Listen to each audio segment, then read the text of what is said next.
Why, hello there, and welcome to this video. My name is Leah. I'm a new progressive YouTuber. I've been doing Wednesday and Saturday shows where I talk about politics, cultural trends, big stuff, whatever's happening, and all of it from a progressive point of view so that I can use my political energy for good. If you are subbed and you've been following along, then you probably are aware that I did not have a Saturday show this past weekend. And the simple reason for that is because I had laser hair removal, and you look really bad after getting laser hair removal for like a day or two or three. And I just wanted to have time to heal my face and stuff like that.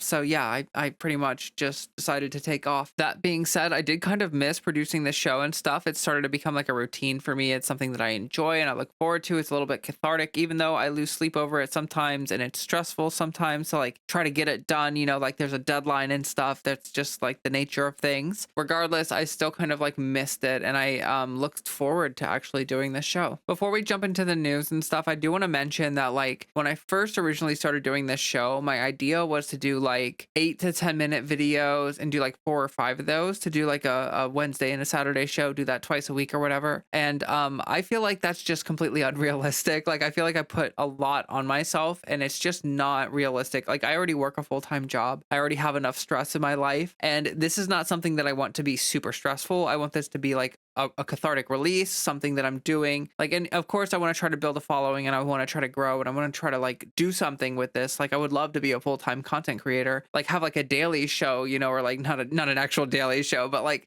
I would love to have a show that I put out there on the daily, 4 or 5 times a week, talking about stories and whatever's happening and just talking about things, because I love talking. Talking is something that I could probably do for a very long time. I think probably for the rest of my life, actually. But you got to start somewhere, and this is where I'm starting. So like rather than trying to put a lot on myself and burn out, I feel like it's better if I just like kind of like pull back a little bit, try to pull back the pressure a little bit on myself. Like I don't need to be producing 4 or 5 videos twice a week. That's like ridiculous. That's honestly too much, and I need to just be doing like maybe 1 or 2 videos for the show. So the show isn't going to be like 4 or 5 segments. It's going to be like 1 or 2 segments, and I feel like that's reasonable and it's fine. Like it's cool. Like most of the time I think one segment is honestly going to be good enough. Like if there's like multiple stuff that I want, if there's like a bunch of stuff going on that I want to talk about, then maybe I'll try to make time for it. But it's just like I got to work within my means. So I just wanted to say something about that. With no further ado though, let's jump into the meat of this video. Let's talk about Campaign Watch. We're going to be spending this show talking about all the stuff that I missed, all the stuff that I didn't really miss. I was paying attention, but like all the stuff that I didn't get a chance to talk about this past week with the campaign, with the Kamala campaign. And the first thing that I want to talk about are these protesters that came out to some of Kamala's events. So you may or may not have heard about this in the news. This was kind of circulating around, but this may not have been picked up by everybody. I actually didn't really see many actual news sites reporting on this. This is sort of something that if you're online a lot, then you probably saw this already, but we're going to go ahead and watch this video. These protesters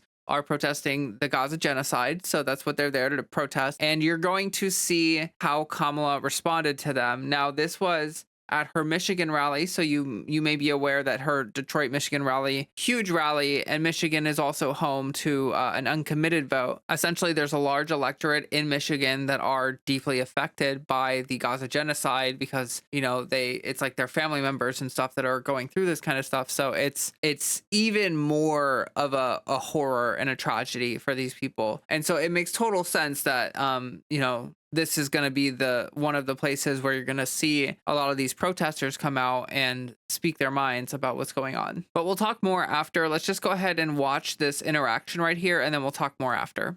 And please do check out Project 2025, because I'm telling you, it is a plan. It is a plan to weaken America's middle class. Project 2025. If he is elected, it's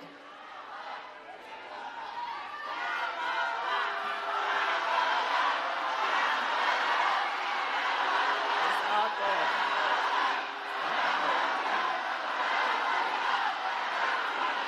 It's all good.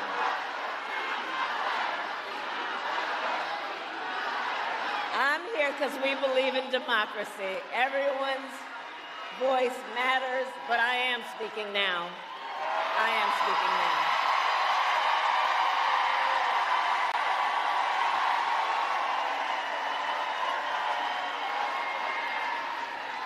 So Project Project 2025. Look, if he is elected, Donald Trump intends to give tax breaks to billionaires and big corporations. He intends to cut Social Security and Medicare.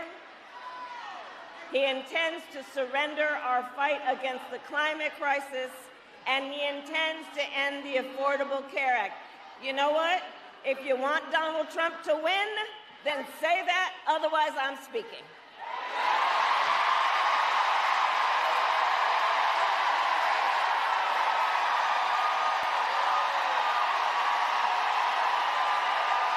Now, there's a lot to talk about with that clip, but we're going to start off by mentioning the fact that there's a little bit of context here. So this rally she had at Michigan, we mentioned there's a large electorate that's heavily affected by the Gaza genocide. You know, they're very close to it, and so this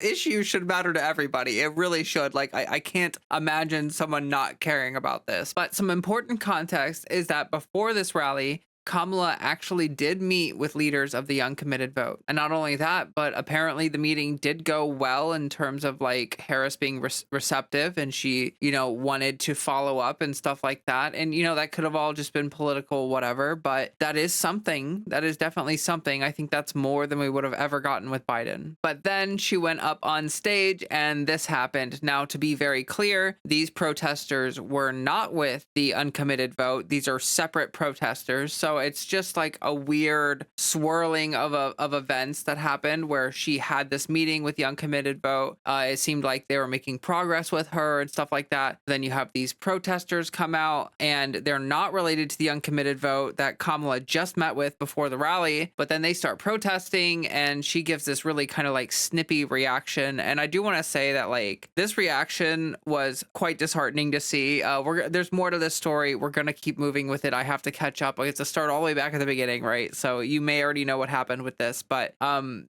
seeing this was just like Clinton era crap. Like there has been a long standing kind of thing in the Democratic Party where like people get into positions of power and then they feel like they earned it and they feel really high and mighty and they feel like self-righteous, and they start doing this stuff where they like shame voters and they act all like indignant and stuff like that. Like what she said about them like wanting Trump to win or whatever. Like if you want Trump to win, just say that kind of thing. I just think that that's really disingenuous. Like, of course those people don't want Trump to win. Trump will be even worse on the issue than Kamala. So it doesn't really feel like a resolution of the issue of the conflict to have this sort of like snide comment kind of thing, or like this just like shaming people for protesting and stuff in general. Like it's something we've seen over and over. It's very tired. If you pay attention to politics and you see this kind of thing, it just kind of makes you like sick a little bit. It's just like, can you just not like, can we just like go about this in a different way, please? Like, I don't know. I don't understand how many times people have to get on stage and like shame like protesters or potential voters. Before they realize that's just like a bad strategy. Now, if this were the end of this particular story, I would be pretty disheartened. And I would actually say that this kind of shows that maybe she won't be as sympathetic or whatever. Like, we're kind of trying to glean, right? Like how she's going to treat the Gaza issue, how she's going to treat this conflict, because it's a genocide, and I mean it's really important that we get some resolution to this issue. And it's just a very complicated situation in the sense that like Biden is this unmovable Zionist guy. He's gonna die on that hill, right? Like that's the hill he's gonna die on. And it's frustrating because it seems like Kamala is more receptive. Like she wants to go for a ceasefire. She seems like that is something that she wants to push for, something she did push for earlier than other people in the Biden administration. She spoke out, but she's also just the VP. And like the VP is a ceremonial role. Like it really isn't, like she doesn't have administrative power to do anything actually. But thankfully this is not the only footage that we have of her responding to protesters at a rally. All right, so here we are with another clip, and I'm just gonna roll it. But you'll soon get to know his wife, Gwen, to whom, you know what? Hold on a second. Hold on, everybody. Hold on. Here's the thing. We are all in here together. I'm told an extraordinary number of folks who are here together because we love our country. We're here to fight for our democracy.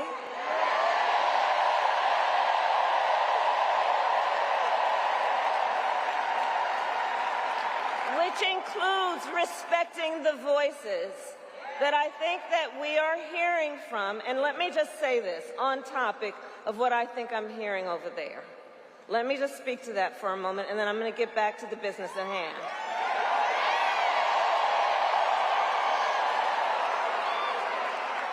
So let me say, I have been clear. Now is the time to get a ceasefire deal and get the hostage deal done.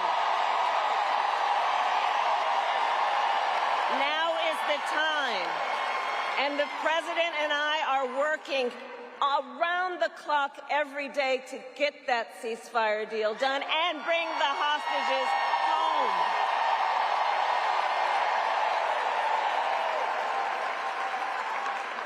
So I respect your voices, but we are here to now talk about this race in 2024. So that was a campaign rally in Arizona, and clearly that response was so much better than the first response that she gave. I think I heard a collective sigh of relief from basically everybody on the internet after this clip surfaced of her, engaging with the protesters at this rally. A lot of people were very frustrated with her initial response because it felt like a slap in the face. It kind of felt like, oh, you don't really care about what people have to say, because when you're speaking, that's what matters. It seemed like she was doing that whole like shame the voter, decorum is the most important thing kind of thing. But then we get this clip and it's like, oh my gosh, like she has political instincts. It's so nice to see her use good political instincts. If you follow politics, then like the past, 10, 15, 20 years, I feel like Democrats usually just like have horrible political instincts. They usually go in the wrong direction because they're not really listening to the actual real American people and their voices and their opinions. They're usually listening to their donors and the donor class and, campaign donors, the people with the money. But for the first time in a long time, it feels like we have a campaign and a candidate who's like responsive to the people. Like it really does feel like when we put pressure on Kamala, she's responding to that pressure. It's not just like yelling at a brick wall. It's not just like protesting to a brick wall. Like it is actually doing something. And this response that she had, it's incredible. Like it allowed her to stop, address the issue, and then move on with her speech. And you would think that like any politician would want to do that because it's like the least disruptive thing for your speech. But unfortunately, the norm for most politicians when they get interrupted is to act like a child and just be like, I'm speaking, excuse me, and like get really mad and stuff like that. So it is very refreshing to see someone say, hey, I hear some protests. I think I know what they're protesting about, and I want to speak on that for a moment before we move on. Like, I think that's great. And I bet those people felt heard in a way that the people in Michigan did not. So moving forward, if she just responds that way to the protests at her rallies, I think it will be kind of a pretty good response. Like, obviously, it's a tricky situation because she's the VP. She's not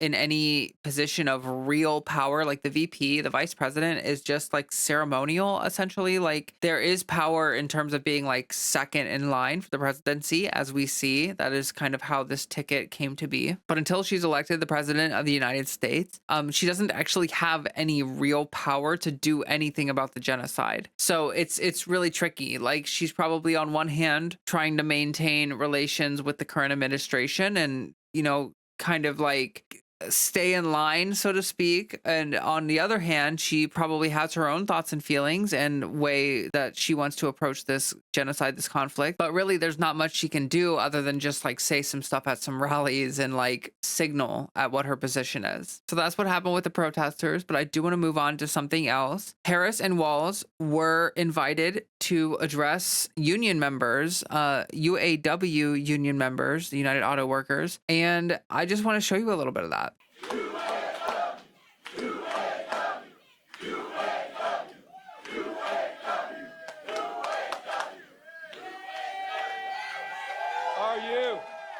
Are you ready to speak up for the Harris Walz ticket?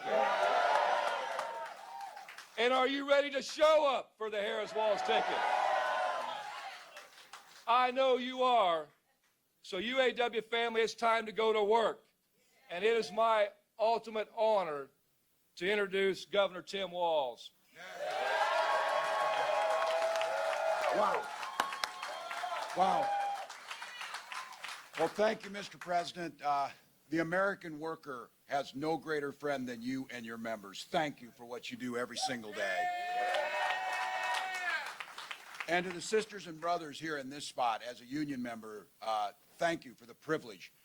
This is holy ground for unions, Local 900, and to be here and know, for any union member understands what this place stands for and what it means. And so thank you for having me here. And to each and every one of you, thank you for the privilege of walking that picket line with you last year.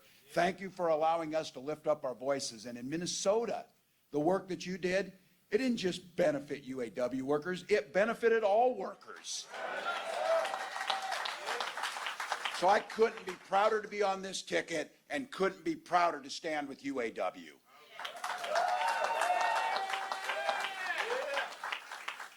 Think about this, 89 wake-ups. I've been saying this, 89 days, we can do anything for 89 days. Telling people sleep when you're dead, we got work to do. Right now,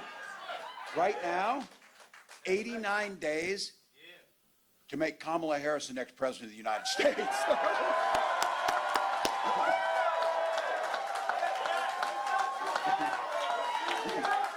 Yeah. Look.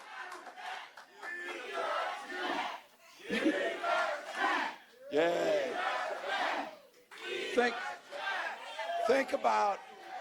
Think about this leader that's very simple. She stands on the side of the American people and the American worker. She's the one who took on the predators, the fraudsters, the transnational gangs. I apologize for the kind of crappy audio. I probably could have grabbed a clip with better audio, but you get the point. There was a lot of energy, a lot of excitement. People were very excited. There were a lot of emotions. And yeah, if you watch the whole speech, honestly, it's pretty good. It's like a very short campaign rally kind of speech. Like it's basically their stump speech, but shortened and condensed. And the fact that they were able to give that at a union function is pretty great. Like usually at these kind of functions, you're accepting an endorsement and you're kind of just saying thank you and stuff like that. But they were given time to basically use this as a campaign function to like speak as if this were like a rally. And clearly all the people that were there were eating it up. Now, obviously Harris spoke after Walz and she also gave a very short kind of campaign style speech. But it was a lot of high energy, good feeling kind of stuff. And it's nice to see people engaged like this. Like it's nice to see Tim Walz up there, like talking about how he understands the value of where he is. Like he understands like the honor of speaking at that specific location. Like I don't really understand the lore there or anything, but he clearly does. And he clearly has a lot of respect for it. And I feel like that, just makes people are going to see that and they're going to respect that. So it's nice to see that the Harris Walz campaign will have union backing. I'm really excited to see that. This campaign just keeps getting better and better. I do want to talk about some polling. So we have a headline here. Donald Trump suffers double polling blow over economy versus Kamala Harris. So Donald Trump has suffered a blow as two recent polls indicate Vice President Kamala Harris is gaining traction on what is widely viewed as the top issue in the 2024 race, the economy. A recent survey conducted for the Financial Times and the University of Michigan's Ross School of Business found voters trust the Democratic candidate more than Trump, the Republican nominee, on the economy for the first time in almost a year. The survey found that 41% trust Trump will be better at handling the economy, while 42% believe Harris would be better, up 7 points from President Joe Biden's numbers in a July survey. Meanwhile, a Redfield and Wilton Strategies poll released on Monday found that while Trump is trusted more on the economy, a majority of voters are leaning towards the Democratic Party's positions on the economy. The survey found that 50% of respondents were leaning toward the Democratic Party's position, while 42% were leaning toward the Republican Party position. Now, this is pretty big. Republicans have dominated the narrative on the economy for a long, long time. And even though their policy positions are kind of against the working class, they've always been able to sort of like rally that working class energy in terms of like economics and making it sound like trickle down economics is actually going to work. To be honest, though, I feel like that spell has kind of been broken. I feel like that era of politics is dead. Like this Republican Party is not the Republican Party of 15, 20 years ago of fiscal responsibility and personal responsibility and stuff like that. This is not that Republican Party. And so I feel like they've actually lost a lot of ground on the kind of like the optics of seeming like the responsible ones. You know what I mean? I think this has made people more receptive to the Democratic Party positions on the economy, which when people look into, generally they tend to agree with those party positions. Like it's like when most people look at the positions and they pick them out on the paper without any labeling, they pick the Democratic Party positions. Like I feel like the median voter has become more receptive to Democratic Party positions on the economy since this sort of like narrative death grip has weakened from the Republican Party. Like they no longer kind of just like browbeat over and over that they're the party of fiscal responsibility and oh, money, money, money, money, money. Like they're not always constantly talking about it. They're constantly talking about culture war issues. And so now the Democrats are actually the ones that talk more about the economy, talk more about policy positions and stuff like that. So they really do seem like the more fiscally responsible party. But wait, there's more. Now, this is recent polling, but Harris leads Trump in 3 key states, Times and Siena polls find. Vice President Kamala Harris leads former President Donald Trump in 3 crucial battleground states, according to new surveys by the New York Times and Siena College, the latest indication of a dramatic reversal in the standing for Democrats after President Joe Biden's departure from the presidential race remade it. Vice President Kamala Harris leads former President Donald Trump in 3 crucial battleground states, according to new surveys by the New York Times and Siena College. Harris is ahead of Trump by 4 percentage points in Wisconsin, Pennsylvania, and Michigan, 50% to 46% among likely voters in each state. The surveys were conducted from August 5th to August 9th. Now, this is important to note that like polling is always going to be like behind the actual news cycle of what's going on. Like we're always going to be polling a week or 2 behind like what's actually happening because it gives people time to process and react and think about like the events that are happening. The polls, which are some of the first high quality surveys in those states since Biden announced he would no longer run for re-election, come after nearly a year of surveys that showed either a tied contest or slight lead for Trump over Biden. While the reshaped race is still in its volatile early weeks, Democrats are now in a notably stronger position in these 3 battleground states that have been long key to the party's victories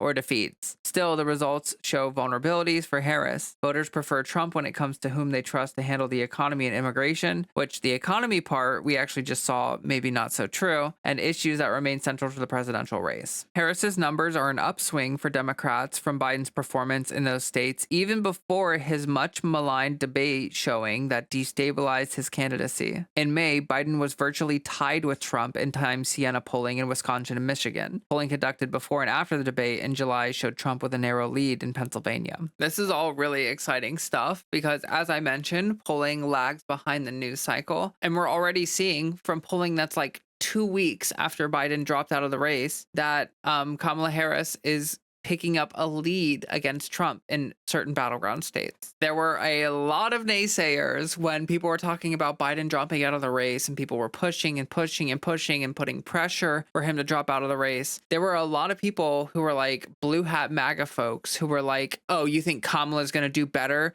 She's not going to do better. Look at her numbers. Look at her numbers. And they kept showing that her numbers, you know, were not better than Biden's. But the thing to keep in mind is that she was not running a campaign. She was not someone that people would actively think of as a candidate for the president of the United States before Biden dropped out of the race. So like you can't say that someone who's actively campaigning, who's actively the president, who's actively trying to get reelected, when their numbers are the same as someone who's literally not doing any of that, you cannot say that those are comparative. Like oh look, they're doing the same. Like no, these are 2 different situations. But what's great about the race now is that Kamala has like this sort of unknown feeling to a lot of people. She's very new and fresh, and not a lot of people know a lot about her record. Not a lot of people know about where she stands on policy issues. And so there's just this excitement. There's this freshness. So I have one last big deal article to show you, and then we are going to talk about a couple smaller stories before we wrap up. So we have an article here. Democrats launch first paid ad campaign for the Harris Walz ticket in battleground state. With a solidified presidential ticket stumping across the country and a massive amount of money to spend, the Democratic Party is targeting 7 critical battleground states with paid advertising for Vice President Kamala Harris and Minnesota Governor Tim Walz. The Democratic National Committee announced the Harris Walz advertising push on Monday, which includes more than 70 billboards across the key battleground states: Arizona, Georgia, Michigan, North Carolina, Nevada, Pennsylvania, and Wisconsin. It's the ticket its first paid advertising blitz since Walz joined the campaign, and the first of many to come in areas that are poised to determine the outcome of the presidential election in November. There is also an advertisement, both in English and in Spanish, in the Las Vegas Strip, according to the DNC. The DNC is blanketing the battlegrounds with a clear message. Vice President Harris and Governor Tim Walz are fighting for working people, and Donald Trump and JD Vance are only out for themselves. The Harris Walz campaign boasts significant fundraising numbers, pulling in $310 million in July and entering August with $377 million on hand. The Trump campaign, in comparison, raised more than $138 million last month and has $327 million to spend. There's not really much to say about that article, but we will see here in a couple, 2 or 3 weeks, whether this advertising blitz, whether this has had an effect on the polling numbers. And obviously they have a lot of money to spend. They've raised record-breaking amounts of money from grassroots movements, and that's pretty great. I'm really excited to see the campaign use some of that money and try to start gaining even more of a lead against Trump. There's like 80 something days left in this campaign and they've got a lot of money to spend. Now, I can't believe that I actually filled up like all this time talking about positive stuff. I had some like stories about the GOP, like negative stuff about the GOP to share. And honestly, I don't even really feel like going over all that much of it because I just took so long to go over all the positive stuff. And yeah, I don't want to really like drag this segment out for too much longer, but I do have a couple stories that I just want to share real quick. So we have failed Vance-backed startup stirred worker complaints, then hired migrants. JD Vance in the news. This dude cannot win. And for obvious reasons, the guy sucks. Like, he absolutely sucks. So I guess he had some startup called App Harvest, which was hoping to revolutionize agriculture while providing Kentucky with jobs. And the company went bankrupt, and the workers complained that they were ill-treated and then forgotten. So here we have some details. Until stepping down to pursue his political career in 2021, Vance spent 4 years as a board member and public pitchman for the company, which promised a high-tech future for farming and for workers. The company has since declared bankruptcy in 2023, burdened with hundreds of millions in debt. App Harvest's failure and Vance's role in it cuts against the image of the Ohio senator as the champion for the working class. Employees told CNN they were forced to work in grueling conditions inside the company's greenhouse, a vertical growing hub. Temperatures often reach triple digits, and in complaints to the U.S. Department of Labor, a Kentucky regulator, between 20 and 23, workers said that they were given insufficient water breaks and were not provided adequate safety gear. Workers complained of heat exhaustion or injuries, though state inspectors did not find violations. And despite promising local jobs, App Harvest began contracting migrant workers from Mexico, Guatemala, and other countries, numerous former employees told CNN. By the time Vance took office in 2023, the company was mired in lawsuits filed by shareholders angry over its plummeting stock price and allegations of fraud. You know, it's almost like when you're an awful person and you do awful things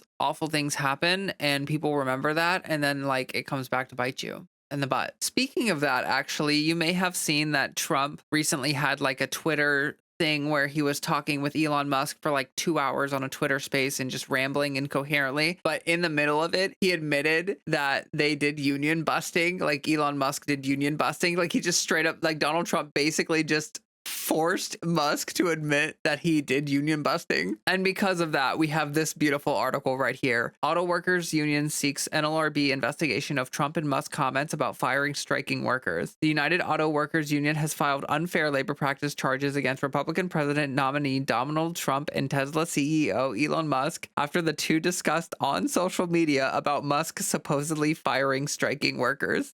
The NLRB said it would look into the charges, which are a request for the agency to investigate. So we have a statement from UAW President Shawn Fain. Both Trump and Musk want working class people to sit down and shut up, and they laugh openly about it. Yeah, that story is pretty awesome right there. I hope that they do see consequences for that, because it's just kind of crazy that they admitted to that just live. Just decided to admit to that. I actually wonder if Elon Musk is mad at Trump about that, because Trump is the one who was just running the whole conversation. He brought it up. Like Musk was just kind of like, oh yeah, ha ha ha ha ha, yeah, ha ha ha ha ha. Like I wonder if Elon Musk is secretly like kind of pissed because Trump didn't need to talk about that at all, but he just randomly decided to throw Elon Musk under the bus. So I just have one more article for you, and then I promise I'll wrap up the show. Nikki Haley says GOP Trump needs to quit whining about Harris. Haley told Fox News' Brett Baer on Tuesday that she anticipated the switch from Biden to Harris as the Democratic presidential nominee, which was the reason she made Harris a centerpiece of her GOP primary campaign. Republicans should not be surprised that we are now running against Kamala Harris. It was her all the time, she said. There was no way Joe Biden, in the condition that we saw him, could take on the stresses of a presidential election. But that was something I believed in then.